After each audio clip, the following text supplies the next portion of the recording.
మన ఆంధ్రప్రదేశ్లో మన తెలుగుదేశం పార్టీ 42 వసంతాలు పూర్తి చేసుకుని 43వ వసంతంలోకి పరుగులెడుతూ ఉన్నది.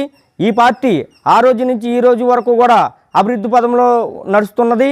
1983 నుంచి కూడా తెలుగుదేశం పార్టీలో కొనసాగిన మన యనమల రామకృష్ణుడు గారు ఈ ఆంధ్రప్రదేశ్లోనే కాకుండా మన విభజన ఆంధ్రప్రదేశ్లో కూడా ఆయన యొక్క అభివృద్ధి కార్యక్రమాలు చాలా జరిగాయి.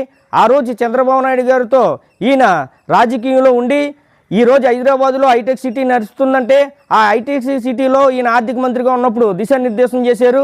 ఈరోజు హైదరాబాద్ కూడా చాలా అభివృద్ధి చెందింది. అదేవిధంగా మా తొండింగ్ మండలంలో బీచ్ రోడ్డు వేసి అక్కడ ఉన్న ప్రజలందరూ కూడా అభివృద్ధి పదవిలో నడిచే విధంగా ఉన్నది.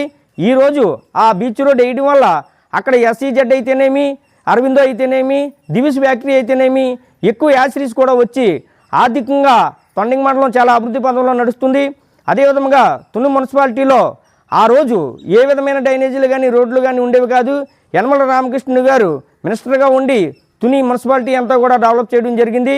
అదేవిధంగా కోటనందూరు మండలంలో అల్లిపూడిలో బ్రిడ్జీలు లేకపోతే ఆయన ఆధ్వర్యంలో బ్రిడ్జీలు వేసి అదేవిధంగా కోటనందూరు మండలంలో చాలా రోడ్లు అయితేనేమి, చాలా స్కూళ్ళు అయితేనేమి ఈరోజు ప్రతి బడుగు వర్గాలు కూడా ఈ కాలనీల్లో ఉంటున్నారంటే ఆ రోజు 3 సెంట్లు భూమి ఇచ్చి యనమల రామకృష్ణుడు గారు ప్రతి గ్రామంలో కూడా ఎన్టీఆర్ కాలనీ స్థాపించి ఈరోజు ప్రతి ఒక్కరికి కూడా ఆ ఇల్లు లేనోడు కూడా ఇల్లు వచ్చేలాగా ఆ రోజు ఆయన యనమల రామకృష్ణుడు గారు అభివృద్ధి పదంలో నడిపించారు.